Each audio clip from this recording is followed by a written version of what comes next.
할렐루야. 성도 여러분 반갑습니다. 오늘의 말씀은 요한계시록 21장 1절부터 8절까지의 말씀입니다. 요한계시록 21장 1절부터 8절까지의 말씀입니다. 또 내가 새 하늘과 새 땅을 보니 처음 하늘과 처음 땅이 없어졌고 바다도 다시 있지 않더라. 또 내가 보매 거룩한 성 새 예루살렘이 하나님께로부터 하늘에서 내려오니 그 준비한 것이 신부가 남편을 위하여 단장한 것 같더라. 내가 들으니 보좌에서 큰 음성이 나서 이르되 보라, 하나님의 장막이 사람들과 함께 있음에 하나님이 그들과 함께 계시리니 그들은 하나님의 백성이 되고 하나님은 친히 그들과 함께 계셔서 모든 눈물을 그 눈에서 닦아주시니 다시는 사망이 없고 애통하는 것이나 곡하는 것이나 아픈 것이 다시 있지 아니하리니 처음 것들이 다 지나갔음 이르라. 보좌에 앉으신 이가 이르시되 보라, 내가 만물을 새롭게 하노라 하시고 또 이르시되 이 말은 신실하고 참되니 기록하라 하시고 또 내게 말씀하시되 이루었도다. 나는 알파와 오메가요 처음과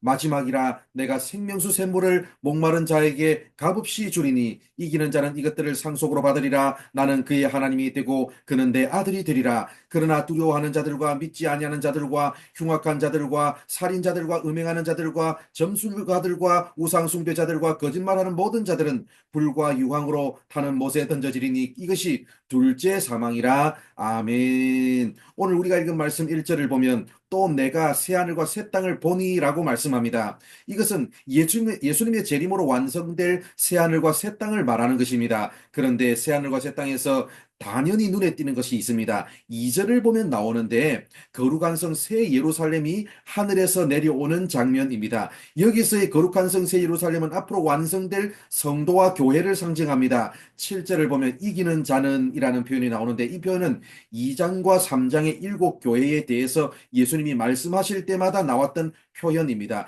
부족하고 때로는 연약한 모습의 이 땅의 교회가 승리하여 회복될 것이라는 뜻입니다. 그런데 여기 7절에서는 이기는 자는 이것들을 상속으로 받으리니라고 말씀합니다. 새하늘과 새 땅의 주인이 되어서 하나님과 함께 영원히 우리는 다스릴 것입니다. 그런데 2절 하반절을 보면 이 거룩한 성 새 예루살렘의 모습이 신부가 남편을 위하여 단장한 것 같다고 말씀합니다. 예수님이 재림하시는 날 음료로 상징되는 사탄의 하수인들은 심판을 받지만 교회는 어린 양의 혼인잔치에 참여합니다. 신랑과 신부가 결혼을 하면 신혼집에서 새 살림을 시작합니다. 어린 양의 혼인잔치에 초대된 신부인 교회도 마찬가지입니다. 3절을 보면 하나님의 장막이 사람들과 함께 있음에 하나님이 그들과 함께 계시니라고 말씀합니다. 이제 우리는 하나님이 준비하신 장막에서 하나님과 영원히 함께 살게 될 것입니다. 3절 하반절을 보면 그들은 하나님의 백성이 되고 하나님은 친히 그들과 함께 계시리니라고 말씀합니다. 이것은 이스라엘 백성들이 출애굽한 후에 시내산에서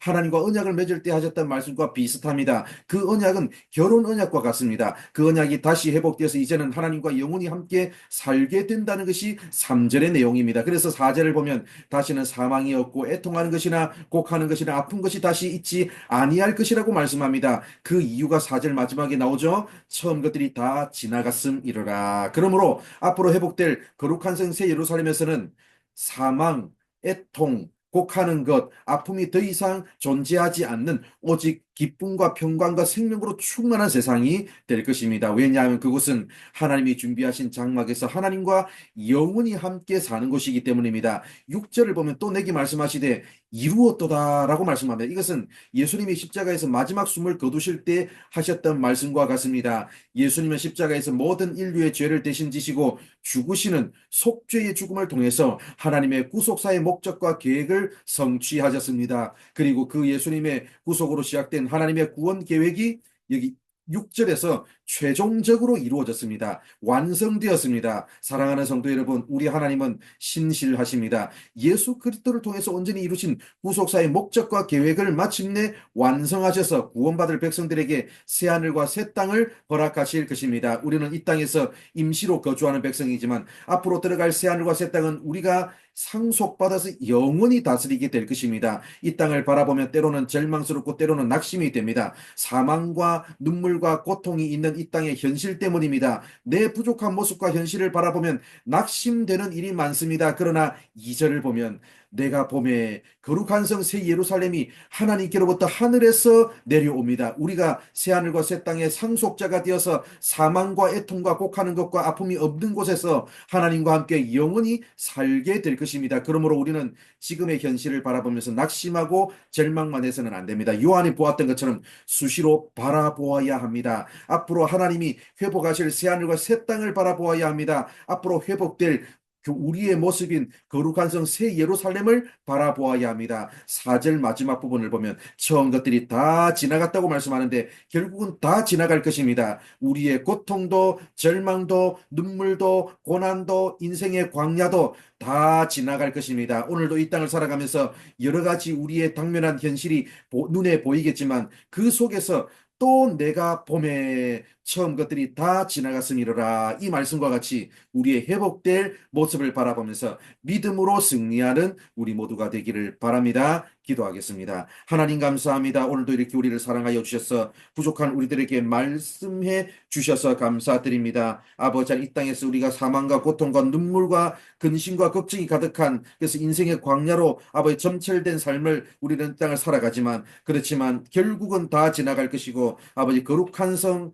새 예루살렘과 같은 모습으로 거룩한 모습으로 회복되어서 하나님께서 예비하신 새 하늘과 새 땅에서 영원히 살게 될 것이라는 이 말씀, 오늘도 이 약속의 말씀을 붙들고 믿음으로 살아가는 우리 모든 주의 백성들 되게 하여 주시옵소서. 오늘 하루도 하나님께서 함께 하시고 우리와 동행하여 주실 줄 믿사오며 예수님의 이름으로 기도드립니다. 아멘.